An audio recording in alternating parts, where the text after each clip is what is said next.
Je veux vous raconter l'histoire de la plus grande blague de toute l'histoire de la science, car vous ne comprendrez jamais Tesla tant que vous ne connaîtrez pas cette blague. Ce lieutenant-colonel à la retraite avait accès aux vrais fichiers Tesla, ceux que le public n'était pas censé voir. Ce qu'il a découvert était si perturbateur que les agences de renseignement ont surveillé chacun de ses mouvements pendant le reste de sa vie. Au fait, c'est un plaisir de le faire, car j'aimerais que Tesla ait une bonne presse. Oui, c'est ce que nous avons fait. Nous avons retrouvé un enregistrement rare du colonel Thomas Byrden, le physicien qui a affirmé que les équations perdues n'étaient pas un accident. Il a déclaré qu'elles avaient été volées, enterrées et gardées parce qu'elles débloquaient des forces qui pouvaient guérir, transmettre des maladies ou même déformer l'espace-temps lui-même. Pensez un instant au service que nous a rendu l'électromagnétisme limité dont nous disposons. Pensez à toute l'électronique, à l'industrie de la communication, aux systèmes électriques. Cela a changé la vie de chaque personne sur la surface de la Terre. Pensez un instant à l'extension de ce que vous pouvez faire. Peut être bénéfique pour tout le monde, partout et pour toujours. Et je pense que lorsque l'on considère cette implication, alors toute l'importance et toute l'implication de Nikola Tesla qui n'ont pas encore été réalisées seront effectivement réelles. Avant d'aller plus loin, comprenez ceci. Ce que vous allez entendre de la part de ce colonel à la retraite va vous choquer. Il a parlé de technologies qui pourraient guérir, transmettre des maladies et même déformer l'espace-temps lui-même. Des idées tirées directement des documents volés de Tesla. C'est l'un de ces moments où la science entre dans quelque chose de bien plus étrange. Revenons à la science du 19e siècle.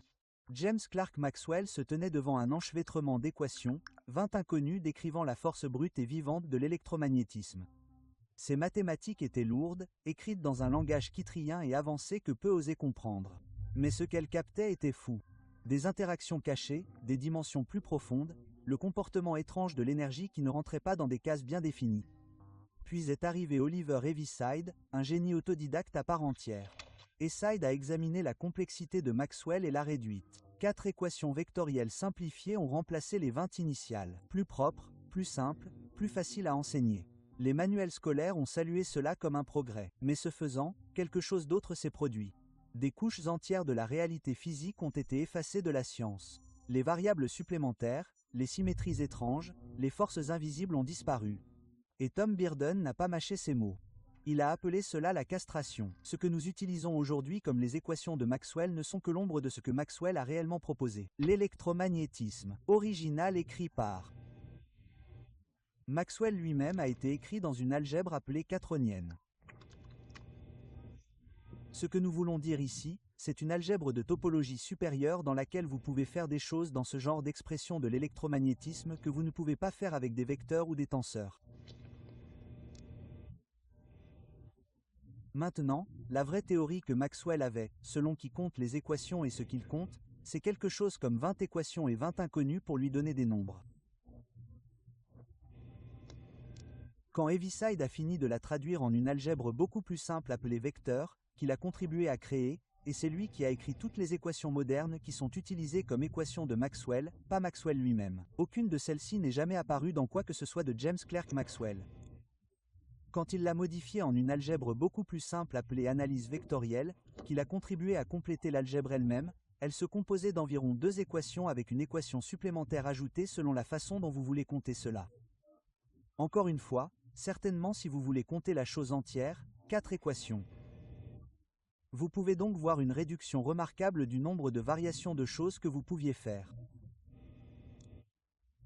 Et c'est ce que je veux dire quand je dis que nous avions auparavant un électromagnétisme qui permettait de nombreuses opérations qui ne sont plus permises par le type d'électromagnétisme que nous avons tous appris à appliquer et à utiliser aujourd'hui.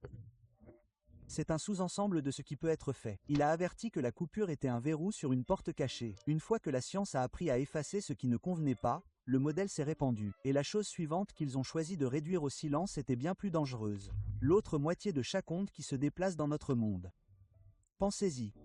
Lorsqu'on frappe une corde, une onde la parcourt. Aiguë, visible, pleine de mouvement. Mais quelque chose d'autre bouge en dessous. Une deuxième onde, plus silencieuse, amortie, cachée à l'intérieur du corps de l'instrument. Les physiciens le savaient, mais lorsqu'ils ont écrit les équations d'ondes qui alimentent presque toutes les machines du monde moderne, ils ont jeté la moitié silencieuse, l'anti-onde. Non pas parce qu'elles n'existaient pas, mais parce qu'elles compliquaient les mathématiques. Résultat, chaque génération de scientifiques a appris à jeter la moitié de la réalité physique sans même s'en rendre compte. Tom Bearden a qualifié cela de plus grande blague scientifique, car depuis plus de 100 ans, les étudiants résolvent des équations fondées sur un mensonge. Voyons maintenant s'il y a de la place pour ce que Tesla disait. Et je veux vous raconter l'histoire de la plus grande blague scientifique de toute l'histoire, car vous ne comprendrez jamais Tesla tant que vous ne connaîtrez pas cette blague.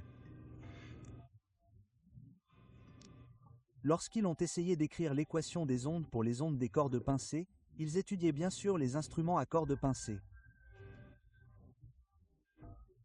Vous avez une corde tendue suspendue entre deux points, vous savez, sur le corps d'un instrument, et ils pincent simplement la corde de différentes manières et observent les ondes. Ils ont ensuite écrit des équations pour les forces de traction, etc., dans la corde. Ils ont isolé la corde. Ils ont supposé qu'il ne se passe rien d'autre que la corde et l'utilisation des forces, et ils enseignent toujours aux étudiants de deuxième année à le faire de cette façon. Ils ont dérivé l'équation des ondes des cordes. Tout d'abord, il n'existe pas de corde tendue existant indépendamment d'un support, où que ce soit dans le monde. Il n'y en aura jamais. Il existe cependant une corde tendue qui exerce des forces égales et opposées aux extrémités du support qui maintient la corde et crée la tension sur la corde. Si vous appliquez la même approche et vous posez la question complète de savoir quel système a été perturbé, ce n'était pas seulement la corde tendue, mais la corde tendue plus le corps de l'instrument.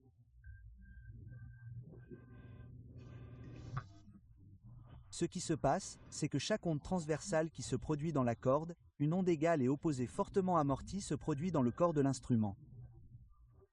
Tout guitariste, et je suis très mauvais, sait que le corps de l'instrument vibre lorsque vous pincez la corde. Vous dépendez de la caractéristique de cela pour votre son. Mais que s'est-il passé en jetant le support et l'anti-onde dans le support ? Chaque fois qu'un mathématicien ou un physicien écrit une équation d'onde, il a jeté la moitié du problème du phénomène, l'anti-onde existe toujours, mais il l'a jeté quelque part, généralement dans un système très amorti, et l'a ignoré.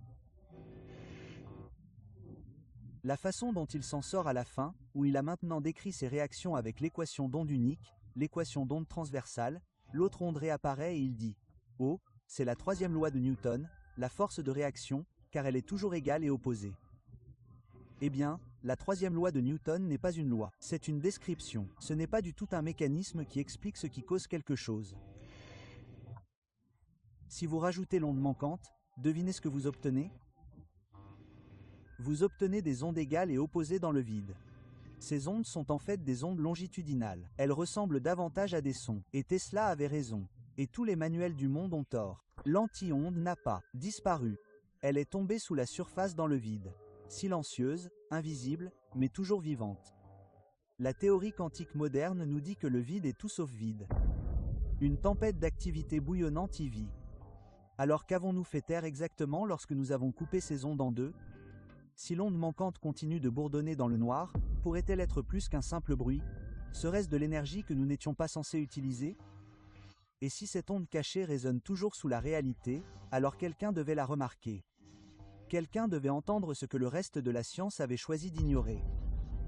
Et un homme l'a fait, et il a juré que le vide lui-même était vivant. Il s'appelait Nikola Tesla. Alors que le monde applaudissait la découverte des ondes électromagnétiques transversales par Hertz, Tesla était seul. Il déclarait toute la théorie fausse. Il pensait que le vide n'était pas un vide mort, mais un milieu vivant pulsant comme un gaz. Pas des ondulations latérales, mais des ondes longitudinales. Une compression et une libération comme un son voyageant dans le brouillard. Pour tout le monde, c'était de la fantaisie. Mais Tesla l'avait vu. Il a commencé à construire des machines qui ne suivaient pas les lois de Hertz. Ces ondes étaient différentes, plus profondes, plus étranges et pleines de potentiel. Et tandis que les manuels scolaires le rejetaient comme dilué, quelque chose d'autre se produisait en arrière-plan. Discrètement, les physiciens quantiques ont commencé à décrire le vide comme un flux de particules virtuelles, une mer bouillonnante d'activité, étrangement proche des propres mots de Tesla. Ils utilisaient un nouveau langage, mais l'idée était ancienne. L'idée de Tesla, elle y était profondément impliquée. Tesla a fait plusieurs déclarations, par exemple, à maintes reprises, où il a dit qu'il n'y a pas d'onde transversale dans le vide, pas d'onde hertzienne. Les ondes dans le vide, j'ai déjà prouvé, a-t-il dit, sont comme un gaz, et les ondes qu'il contient sont donc comme des ondes sonores, ce sont des ondes longitudinales. Et il avait effectivement raison. Aujourd'hui, par exemple, dans la mécanique quantique moderne, il y a un vide. C'est un milieu, et c'est un flux de particules virtuelles. Et donc, en effet, le vide est un gaz virtuel selon la meilleure physique d'aujourd'hui, et Tesla avait raison, c'est une onde longitudinale. Si Tesla avait raison à propos des ondes dans le vide, alors la question suivante n'est pas de savoir si elles existent. C'est ce qu'on peut en faire. Et Bearden a affirmé que la réponse était terrifiante. Une énergie qui ne se contente pas de se déplacer, mais qui chasse. Tous les faisceaux ne se dispersent pas. Certains se frayent un chemin pour revenir. Dans les laboratoires d'optique, un phénomène appelé conjugaison de phase a montré qu'un faisceau déformé pouvait s'inverser, retraçant sa trajectoire comme s'il se souvenait d'où il venait. Tom Bearden a poussé le propos plus loin. Il a affirmé que Tesla avait déjà transformé cet effet en arme, non pas avec de la lumière, mais avec de l'énergie brute. Les faisceaux, a-t-il déclaré, pouvaient percer la Terre et se verrouiller sur des cibles avec une précision surnaturelle. Ainsi, grâce à l'autociblage, je peux maintenir un faisceau laser sur un point. Il n'est pas nécessaire que ce soit un boosté, une défense ou quoi que ce soit. Je peux maintenir un faisceau d'énergie sur un point que je tiens à distance. C'est l'essentiel de l'autociblage. Et à mon avis, je suis arrivé à la conclusion que Tesla, dans sa géodynamique télémétrique, avait découvert comment faire cela avec les ondes mécaniques.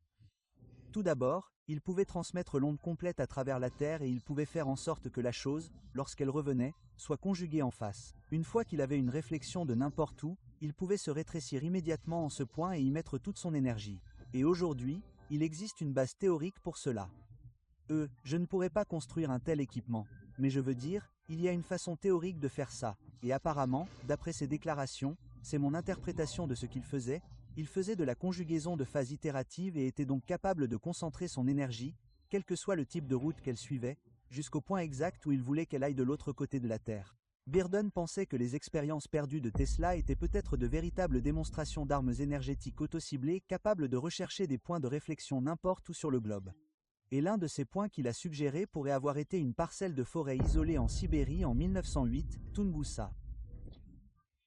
En raison de certaines séquences temporelles de certaines de ces déclarations et incidents qui se sont réellement produits, je pense que c'était une dernière mesure désespérée alors que son installation à Long Island était encore intacte et toujours en activité. Je crois qu'il a déclenché l'impulsion électrique d'énergie qui a détruit cette forêt en Sibérie. Oliver Nicholson a fait du très bon travail, par exemple, pour examiner les preuves, certes circonstancielles. Nous ne pouvons pas le prouver du tout. Il se trouve que je maintiens la thèse selon laquelle c'était son dernier effort pour tenter de résoudre ces problèmes qu'il avait perdus avec Morgan en concentrant son attention sur le pouvoir absolu qui pouvait être libéré avec cela. Et cela a échoué. Personne n'était intéressé. La dévastation était réelle. La cause était toujours dissimulée. Mais l'idée que l'énergie pouvait chasser, qui pouvait penser, est restée comme une écharde. Et imaginez si Tesla savait que cette énergie pouvait envoyer un rayon à travers la Terre et le faire revenir sur Terre comme un fantôme guidé. Alors avec quel genre de pouvoir jouait-il? Et pourquoi le monde ne l'a-t-il pas admis? Et puis, à la fin des années 1970, les opérateurs radio shortwave du monde entier ont commencé à l'entendre, dans un étrange tapotement mécanique, rythmique, incessant. Tap tap tap. Cela a traversé les conversations, la musique et les canaux militaires. Personne ne savait d'où cela venait, mais bientôt tous les doigts ont pointé vers l'Union soviétique. Moscou a fini par confirmer la source, un énorme réseau radar au-dessus de l'horizon près de Tchernobyl appelé le système du Ga. Ils ont dit que cela faisait partie d'un réseau d'alerte précoce de la guerre froide conçu pour détecter les missiles entrants avant qu'ils ne traversent l'espace aérien soviétique, mais certains experts n'étaient pas convaincus. La puissance requise pour émettre aussi loin et avec des interférences aussi étranges était extrême. Il y a eu beaucoup de discussions à ce sujet et vous savez, je suppose que la conclusion officielle était que ou l'appelé était pour dire que c'était simplement des radars au-delà de l'horizon. Eh bien, ils en ont construit beaucoup. Mais si vous regardez à travers les yeux de l'interférométrie scalaire, et j'ai mentionné les deux références et les ai citées dans divers articles, il existe également d'autres travaux dans ce sens. Si cette approche est utilisée dans ce qui semble être ce que Tesla a fait, si vous utilisez l'approche Tesla pour l'interpréter, maintenant on a affaire à l'interférométrie scalaire et à quelque chose qui peut avoir des effets d'armes potentiels assez étonnants. Avec l'interprétation d'InTesla. L'une des choses qui résulterait de cette gamme d'armes, en supposant qu'elle soit utilisée comme arme d'inférométrie scalaire, L'une des grandes choses qui en découlerait serait de produire de l'énergie contrôlée à distance. Par exemple, d'énormes boules d'énergie électromagnétique contrôlées ou, si vous les pulsez, de grandes explosions d'énergie électromagnétique à distance. J'ai mentionné, l'affaire de polarisation des émetteurs où vous pouvez produire soit de la chaleur, comme une explosion, soit vous pourriez produire une explosion froide, le retrait explosif soudain de, l'énergie de l'air local de la zone éloignée. Et dans les livres, des incidents cités sont représentatifs de ce que l'on trouverait si ces incidents se produisaient réellement à cette échelle. Les incidents sont là, ils sont réels, ils sont documentés, ils ne sont pas seulement dus à Tom Bearden. Il existe donc un ensemble solide de preuves, certes circonstancielles, que le pic vert émet des signaux en raison de tous les phénomènes qui peuvent être associés dans le même laps de temps depuis qu'il s'est allumé. Ces phénomènes suggèrent très fortement que cet ensemble d'armes n'est pas simplement constitué de radars au-delà de l'horizon, mais qu'il s'agit en réalité de systèmes d'armes Tesla. Et si tel est le cas, tout le reste suit. Bearden pensait qu'il ne s'agissait pas seulement d'un système radar. Il s'agissait d'une série de tests impliquant des armes électromagnétiques scalaires, des outils capables de créer des boules de feu artificielles dans le ciel, de déclencher des changements soudains de température et même d'influencer les systèmes biologiques à distance. Les scientifiques traditionnels ont tout rejeté. Mais les écoutes n'ont jamais cessé. Et ceux qui ont écouté attentivement ont estimé qu'il y avait plus enfoui dans le signal que de simples parasites. Et si ces signaux pouvaient remuer le ciel et déformer le temps, qui peut dire qu'ils ne pourraient pas atteindre encore plus profondément les cellules vivantes elles-mêmes? Dans un laboratoire soviétique à Novossibirsk, 2 bocaux de cellules vivantes étaient placés côte à côte. L'un était infecté par un virus mortel. L'autre était complètement intact. Pas d'air partagé, pas de contact, juste une fine vitre et un faisceau de lumière entre eux. Puis l'impossible s'est produit.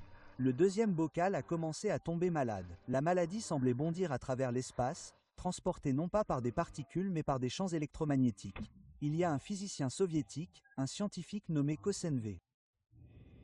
Et Kachev a réalisé une série d'expériences dans 2 instituts militaires soviétiques avant la chute, qui ont montré que l'on pouvait transmettre n'importe quelle forme de maladie entre les cellules. N'importe quelle maladie infectieuse où on peut irradier un échantillon avec des radiations nucléaires, des radiations gamma par exemple ou un poison mortel ou les infecter avec des virus. On peut transmettre la même maladie entre des cultures cellulaires et une autre cellule, un autre échantillon de la même culture, par voie électromagnétique, bien que les organismes ne soient pas nécessairement présents.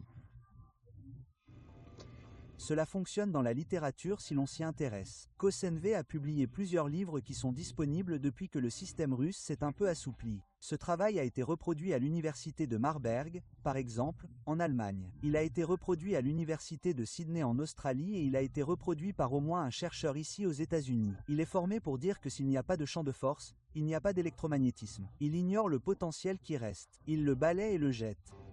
D'où nous venons avec l'approche Tesla, c'est la partie active. C'est la partie qui est perturbée dans les corps ou autres pour provoquer ce que vous souhaitez provoquer. Si nous l'associons à une cosnie de trucs, nous disons que de tels émetteurs scalaires en inométrie au sein de l'ambassade américaine auraient effectivement pu produire n'importe quel type de maladie qu'ils souhaitent. Cependant, cela aurait des signatures très étranges. Ave Kasnitchev a répété l'expérience des milliers de fois. Certains essais ont échoué, mais trop ont fonctionné pour être ignorés. Plus tard, une poignée de laboratoires allemands et australiens ont rapporté les mêmes résultats inquiétants. D'autres l'ont nié catégoriquement, mais la question n'a jamais disparu. Si la maladie peut sauter le fossé, qu'est-ce qui pourrait d'autre voyager sur ces courants cachés? Si les champs invisibles pouvaient murmurer la mort d'un bocal à l'autre, alors que pourraient-ils transporter d'autres? Et plus important encore, que se passerait-il si quelqu'un apprenait à plier ces mêmes forces vers la vie à la place? Dans les arrière-salles du Bordeaux des années 1960, une étrange machine bourdonnait comme dans un film de science-fiction. Son créateur, Antoine Prior, n'était pas médecin, mais ce que son appareil a fait a laissé les scientifiques stupéfaits. Des animaux de laboratoire atteints de tumeurs mortelles ont été placés dans son champ électromagnétique. Quelques jours plus tard, la tumeur a diminué, certaines ont même disparu. Des rapports de l'Académie des sciences l'ont confirmé. Cette machine déclenchait le système immunitaire, combattant la maladie sans chirurgie ni médicaments. Cela aurait dû changer la médecine pour toujours. Mais ce ne fut pas le cas. La politique a changé, le financement s'est effondré et l'appareil a été démantelé. L'approche médicale, si vous utilisez l'électromagnétisme étendu, permettez-moi, si je peux utiliser ce terme, dont parlait Tesla, il se produit alors des phénomènes qui peuvent être utilisés pour contrôler, changer et guérir presque toutes les maladies infectieuses, y compris une maladie génétique comme celle où la génétique a changé dans la cellule, comme le sida. Ce n'est pas une déclaration d'idole, c'est une déclaration très rigoureuse basée sur des travaux scientifiques très rigoureux réalisés en France à la fin des années 60 et au début des années 70 par Antoine Priori et une équipe de scientifiques qui se sont réunis et ont travaillé avec lui, et c'étaient des scientifiques éminents bien connus. Par exemple, l'un d'eux était Robert Courir, chef de la section de biologie de l'Académie des sciences françaises et secrétaire perpétuel de l'Académie française en même temps. Prior est mort et avec lui le secret de son fonctionnement. Certains ont rejeté l'idée comme un canular. Pour d'autres, il devançait son temps de plusieurs décennies. Et pourtant, les fichiers sont restés. Les résultats sont restés. La preuve d'un remède qui a glissé entre les doigts de l'humanité. Si une seule machine pouvait réduire les tumeurs et disparaître de l'histoire, qu'est-ce qui a été enterré d'autre? Bearden a averti que l'appareil précédent n'était qu'un aperçu.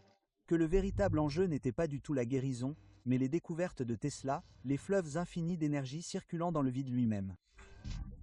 Nous trouvons donc des références ultérieures à Tesla qui suggèrent l'exploitation de l'énergie d'aujourd'hui, dirions-nous, du vide. Cela nous semble-t-il raisonnable aujourd'hui, d'après mon point de vue? Oui, en effet, car c'est exactement ce que nous avons fait. Nous la prenons dans le potentiel à travers la source. Nous utilisons simplement le flux d'ondes caché de Whittaker. Nous voulons extraire cela et l'utiliser sous forme de courant de déplacement pendant qu'il s'agit encore d'un flux d'énergie et qu'aucune partie n'est perdue. Nous ne voulons pas produire de travail tant que nous ne l'avons pas stocké et déchargé séparément dans la charge. Nous le faisons comme une pompe à chaleur, et je pense vraiment que c'est probablement la façon dont Tesla a procédé dans ce moteur de voiture. Il savait également qu'il y avait une énergie énorme dans ce qu'on appelait les rayons cosmiques. Et il a relié cela à toute l'idée du vide énergétique que nous dirions aujourd'hui et je pense que c'est juste l'une des façons dont il s'y référait. Par exemple, nous savons grâce aux travaux de Henry Moore qu'il s'est inspiré de la déclaration de Tesla selon laquelle l'énergie de l'éther lui-même était littéralement remplie de rivières d'énergie disponibles gratuitement. Cela l'a inspiré, lui et sa grande entreprise. Mais voici le hic, nos machines ne sont pas conçues pour l'avoir. Nos circuits ont été conçus pour tirer parti du réseau, pas du cosmos. Pire encore, Bearden a affirmé que le silence autour de cette énergie n'était pas un accident. Les industries pétrolières, nucléaires et de la défense n'avaient aucun intérêt à un monde où l'énergie proviendrait librement de l'espace. Donc, le vide est resté inexploité. Non pas parce que nous ne le pouvions pas, mais parce que nous n'y étions pas autorisés. Et s'il pouvait faire taire le vide lui-même, quelle chance avait un seul homme? En janvier 1943, un Nikola Tesla frêle a été retrouvé mort dans la chambre 3327 de l'hôtel new-yorker. Il est mort seul avec une pile de carnets et de plans à moitié terminés à côté de lui. En quelques heures, des agents du gouvernement américain sont arrivés et ont saisi chaque papier, chaque croquis, chaque trace. L'homme envoyé pour les évaluer était John J. Trump, un ingénieur électricien du MIT. Et son évaluation finale était que les documents n'avaient aucune valeur pratique. Pour certains, cela a mis fin à l'histoire. La science elle-même est impitoyable. Il existe de nombreux cas de scientifiques persécutant d'autres scientifiques avec lesquels ils étaient en désaccord. Le système est très enclin à détruire, condamner ou enterrer tout scientifique qui est sérieusement en désaccord avec lui à ce jour. Bien documenté, nous pourrions faire un autre documentaire sur ce sujet. Cependant, voici un exemple éminent de désaccord avec le contrôle scientifique actuel. Et le contrôle scientifique était catégorique, il devait être rayé des livres et qualifié de fou. Et c'est exactement ce qui s'est passé. Il s'est retrouvé avec son nom Tesla attaché à une bobine et une unité de mesure portant son nom. Et pour un scientifique, c'était suffisant. Il ne méritait rien d'autre, la plupart d'entre eux. La communauté scientifique l'a donc rejeté. Après que Morgan lui ait tourné le dos, la communauté financière l'a rejeté. Voilà encore un solitaire absolu. Que devait-il faire? Exactement ce qu'il a fait. Se retirer dans sa chambre d'hôtel, nourrir les pigeons et avoir de grands rêves. Vivre avec une petite misère qui lui permettait de vivre et de vivre depuis sa Yougoslavie natale. Et une fois par an, il tenait une conférence de presse où il parlait de toutes les grandes choses auxquelles il pensait et qu'il aurait aimé voir se produire. Mais au moins ouvertement, pour autant que nous le sachions, ouvertement. Plus jamais Nikola Tesla n'aurait eu l'occasion de tenter l'une des grandes choses qui surgissaient toujours dans son esprit agité. Mais pour d'autres, dont Bearden, cela marquait le début de quelque chose de plus sombre. Et si cette phrase n'était qu'un écran de fumée, et si ces papiers contenaient des secrets qui pourraient faire voler en éclats des industries entières, l'énergie libre éliminerait le besoin de pétrole. La technologie scalaire pourrait déstabiliser les superpuissances nucléaires sans tirer de missiles. Et pour la même raison, le moyen le plus sûr de gérer une telle puissance n'était pas de la développer. C'était de l'enterrer dans des coffres-forts derrière des lois sous des couches de ridicule. Vous voulez la vérité ? Il n'a jamais été question que d'équations sur un tableau noir. Il s'agissait de contrôle, d'effacer la seule chose qui pourrait réécrire tout ce que nous savons. De l'énergie sans carburant, des soins sans médicaments, des armes qui n'ont pas besoin de bombes. Bearden l'appelait un rasoir suffisamment tranchant pour couper l'espace-temps lui-même. Il disait qu'il déforme la réalité. Pas métaphoriquement, mais littéralement. Et si vous tordez mal le tissu de l'espace, il ne se remet pas en place, il se déchire. Onde de choc biologique, fracture dimensionnelle, des choses que nous n'avons même pas encore nommées. C'est peut-être pour ça que les papiers de Tesla ont disparu la nuit de sa mort. C'est peut-être pour ça que l'appareil de Pryor a été vidé et enterré. Peut-être que ça n'a jamais été une question de technologie. C'était plutôt de savoir qui décide si l'humanité est prête à jouer avec la boîte à fusibles de l'univers. Vous avez maintenant vu les miettes de pain. La question n'est plus de savoir si cette connaissance existe. La question est de savoir si ce pouvoir doit nous appartenir à tous ou rester enterré à jamais. À vous de décider. Laissez vos commentaires ci-dessous, car si Bearden avait raison, ce choix pourrait ne plus rester théorique très longtemps.